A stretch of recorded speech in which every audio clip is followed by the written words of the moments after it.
Kuliner yang sedang booming di Aceh, sate apaleh, setiap sorenya selalu diserbu oleh para masyarakat yang hendak berbuka puasa. Apaleh Gurugo telah berhasil menjadikan Gurugo sebagai kota sate. Karena sate apaleh ini banyak dikunjungi oleh masyarakat, baik dari dalam daerah maupun dari luar daerah. Sate ini merupakan kuliner yang sangat nikmat dan sangat sedap untuk dinikmati, apalagi bersama keluarga waktu berbuka puasa bersama.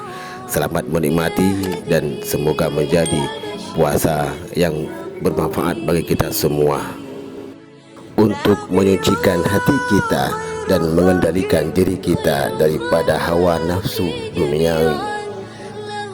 Semoga kita menjadi hamba-hamba yang terpilih, mendapat pemutihan dosa dari Yang Kuasa selama kita melaksanakan puasa di bulan yang suci dan mulia ini. Amin ya rabbal alamin.